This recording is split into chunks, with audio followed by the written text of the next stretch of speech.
YCP 5 ఏళ్ల పాలనలో జగన్ రాష్ట్రాన్ని ఆర్థిక సంక్షోభంలోకి నెట్టారని ఆర్థిక శాఖ మంత్రి పయ్యావుల కేశవ్ మండిపడ్డారు. సీఎం చంద్రబాబు రాష్ట్రాన్ని గాడిలో పెడుతుంటే జగన్ ఓర్వలేకపోతున్నారని ఆగ్రహం వ్యక్తం చేశారు. బాపట్ల జిల్లా పర్చూరు నాగులపాలెంలో సుపరిపాలన తొలి అడుగు కార్యక్రమానికి హాజరయ్యారు. ఈ సందర్భంగా 85 లక్షల రూపాయల సీఎం సహాయ నిధి చెక్కులను పంపిణీ చేశారు. దివ్యాంగులకు ట్రైసైకిల్ అందించారు. వైసీపీ నాయకులు నాసిరకం మద్యం విక్రయించి 3,500 కోట్ల రూపాయల ప్రజల సొమ్మును దోచుకున్నారని మంత్రి ఆరోపించారు.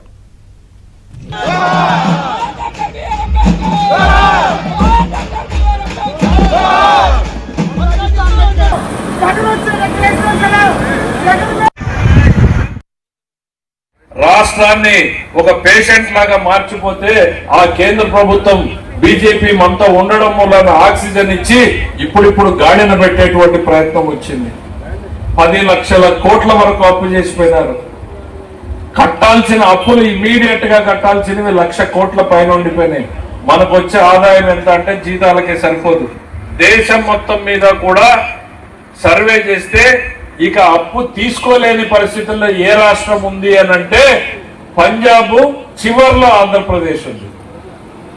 అంటే అప్పు కూడా ఎప్పుడు అప్పు ఉండేది 2 ఎకరాలు తీసుకోండి అప్పు 20 లక్షలు అంటే ఇంకెవరన్నా అప్పిస్తారా మనకి?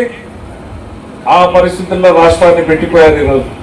అట్లాంటి పరిస్థితుల్లో ఈరోజు అప్పు పుడుతోంది అని అంటే కేవలం చంద్రబాబు నాయుడు గారి మొహం చూసి ఈ రాష్ట్రానికి అప్పు పుడుతోంది అనేటువంటి చెప్తా ఉన్నాను నేను. తినే అన్నంలోకి మన్నేయడము అని అంటే ఏంటి? ఈ దుర్మార్గులు చేసేటువంటి పని.